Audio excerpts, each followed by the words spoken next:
Здравствуйте! Моя Якутия приветствует вас и приглашает в очередное путешествие, на этот раз на крайний север. В нашей жизни случаются незапланированные экскурсы, порой неприятные, а иногда и счастливые. Случилось так, что мы решили покинуть жаркий пыльный Якутск и поменять его на прохладное южное побережье Северного Ледовитого океана. Мы направляемся в поселок Тикси, центр Булунского улуса. Бухта Тикси. В 1739 году Дмитрий Лаптев, один из братьев Лаптевых, известных полярных исследователей, назвал бухту «Губа горелая». В 1878 году один из участников экспедиции Адольфа Норденшельда, член Российского географического общества, гвардии лейтенант Оскар Нордквист, впечатленный красотой бухты, будучи не в восторге от названия «Горелая», решил переименовать ее в более благозвучное. Узнав, как по-якутски будет значение слов «встреча» или «место причала», он дал замечательной бухте новое имя Тикси. Членам экспедиции и самому Норденшельду понравилось это приятное на слух слово, и бухта получила свое нынешнее название. В 1938 году был образован Тиксинский арктический морской порт. Вообще, история освоения якутского побережья Арктики богата знаменательными вехами, многими событиями, загадочными и трагическими случаями. Но об этом не сейчас.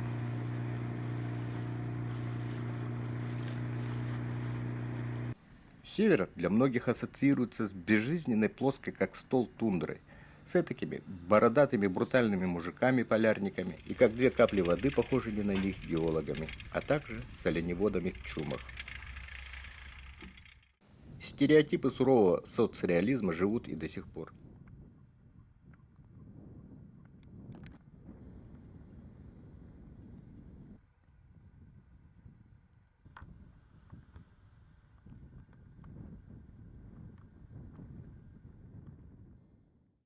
Цель нашей экспедиции – испытать морские качества катамарана, половить в море рыбу спортивным способом на спиннинг.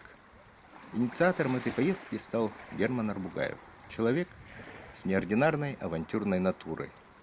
Сопроводив туристическую группу по реке Оленек, он приехал в Тикси и ждал нас там. А мы – это Валерий Галсанов, не отличающийся от Арбугаева меньшим авантюризмом, опытный турист-водник, ходивший под парусом и по Лени, и на Байкале. Он наш капитан. Солидная фуражка и тельняшка выгодно выделяют его среди нас. А еще с нами старпом Андрей Захаров, который тоже не лыком шит. Прекрасно справляется с обязанностями моториста. С ним его неизменная спутница по имени Грейди, особа немецкой породы Дратхар с грустным и пронизывающим взором. Наш незаменимый камерамен с зорким и цепким взглядом Тит Николаев. Ну и ваш верный слуга Василий Ходулов. Надеемся, что мы с Германом не будем просто лишним балластом на борту катамарана. Тикси. Что сказать о нем? Поселок производит несколько угнетающее впечатление с первого взгляда. В конце 80-х прошлого века население поселка почти достигало 15 тысяч человек. Сейчас оно уменьшилось в 3 раза. Покинутые блочные дома с замурованными окнами, много разобранной ржавеющей техники разных мастей. Все это выглядит удручающе. Всюду бочки, бочки, бочки. Пустая ржавая бочка 200-ка. Это, наверное, символ всей российской Арктики. В настоящее время Тикси испытывает некоторые трудности. Особенно в свете последних событий 2012 года, когда военные закрыли Тиксинский аэропорт. А население – это живые люди со своими судьбами, проблемами. Многие, кто посвятил несколько лет Тикси, навсегда оставляют здесь свое сердце. Послушаем рассуждения нашего Кэпа по этому поводу. Когда я приехал из Бурятии сюда, я попал, мне казалось, в коммунизм. Двери все открыты, магазины полны товаров. Все интересно. Этот изумрудный снег, пурга, общение.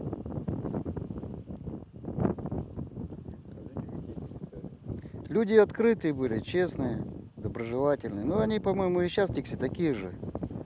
Просто вот эти времена, конечно, меняют взаимоотношения.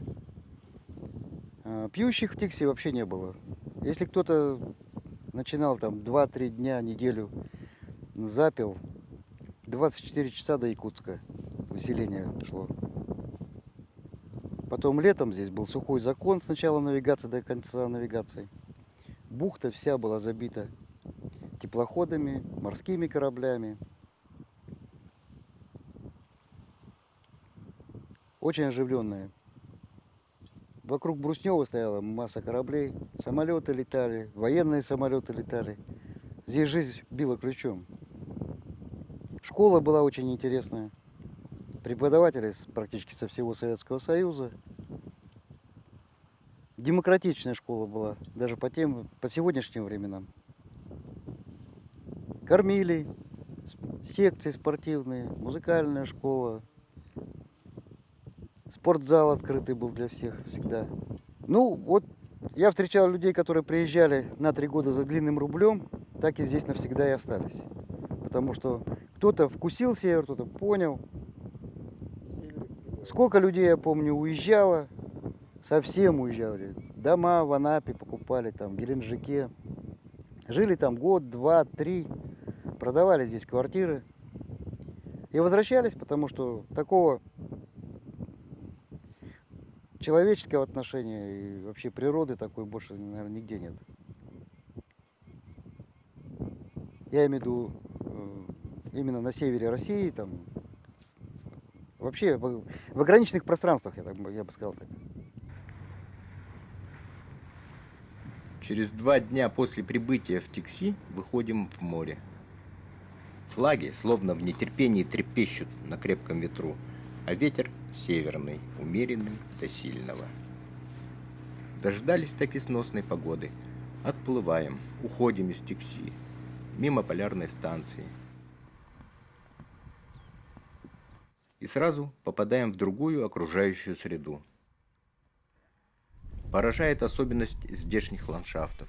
Море, береговой галечник, темные тяжелые скалы, сопки с пологими плавными склонами, растительный покров тундры и груды белого от соли и солнца древесного плавника. А еще очень просторное небо. Все эти различные природные среды и компоненты находятся в удивительном гармоничном сочетании.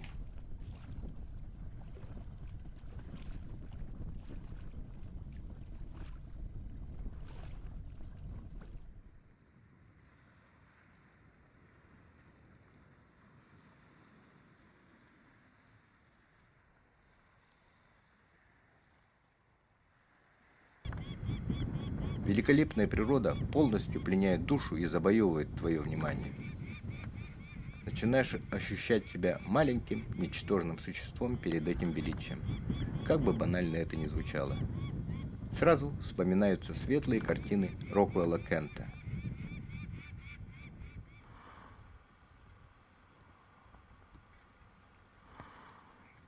Несмотря на середину лета, на могучих скальных берегах остается припаянный лед. Нависая над береговой кромкой, сочатся капелью эти мощные глыбы.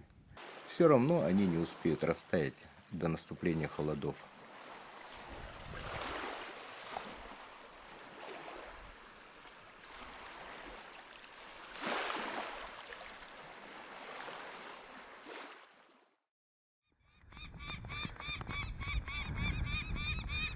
При подходе к мысу Косистый мы услышали пронзительные крики птиц.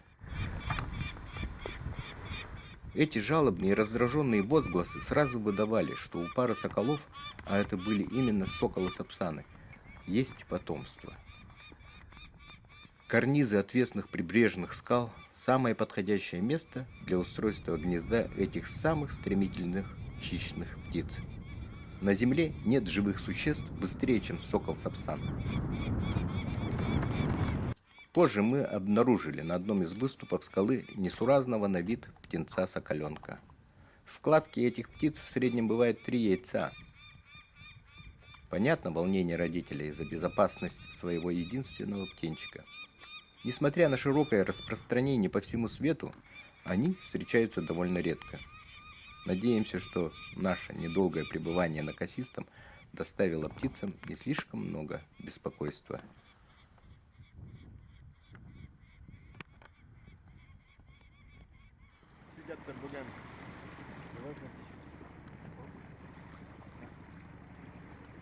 К нашему великому удивлению мы обнаружили, что на скалистых берегах и на сопках с каменистыми останцами есть колония необыкновенно интересных зверей.